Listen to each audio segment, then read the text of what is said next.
ကျွန်တော်ကားလေးနဲ့ TikTok ရိုက်တာပဲဖြစ်ဖြစ်ပုံရိုက်ပြီးတော့ TikTok မှာ post တင်ပေးလို့ရှိရင်ကျွန်တော်ချိန်နဲ့တက်ရ coffee တစ်ခွက်လက်ဆောင်ပေးတော့မှာဖြစ်ပါတယ်17လပိုင်းတစ်လလုံးပါ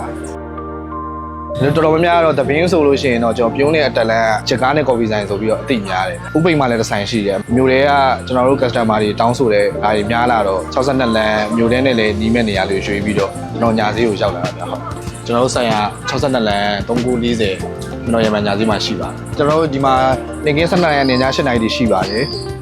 ကျွန်တော်အဓိကထားရောက်တာတော့ coffee ပေါ့နော်နှစ် coffee ကတော့ကျွန်တော် signature ပေါ့နော်အခြား classic coffee လည်းတော်တော်များများရတယ် menu တင်နဲ့မိတ်ဆက်ပေးရမယ်ဆိုရင်တော့ lemon fresh mix coffee ပေါ့ကျွန်တော် lemon ရယ် puccina ရယ် coffee ရယ်ပေါင်းစပ်ထားပြီးတော့လုံးဝ fresh ဖြစ်စေမဲ့ menu မျိုးကိုကျွန်တော်တို့အသစ်ထုတ်ပေးရတယ်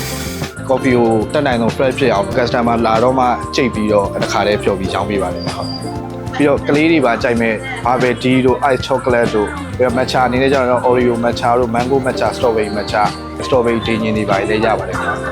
အဓိကကျွန်တော်တို့ရှိမှာမီလူအဖြစ်မျိုး30ကျော်လောက်ကိုရရှိမှာဖြစ်ပါတယ်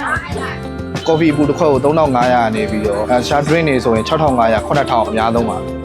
ဒီ62လမ်းဆိုင်သစ်ဖွင့်ပွဲအနေနဲ့ကျွန်တော်တို့ promotion တွေလည်းစီစဉ်ပေးထားပါတယ်10ခွက်ပြည့်ရင်တစ်ခွက်လက်ဆောင်အနေနဲ့ကျွန်တော်ပေးသွားမှာဖြစ်ပါတယ်ဒါတော့အချိန်ကန့်သတ်မရှိပါဘူးညစီရောက်လို့ပဲဖြစ်ဖြစ်ဒီဘက်တစ်ဝက်ရောက်လို့ပဲဖြစ်ဖြစ်မန္တလေးကမြို့တွေကပေါ်တာကြီးလာခဲ့ဖို့ကျွန်တော်ဖိတ်ခေါ်ပါ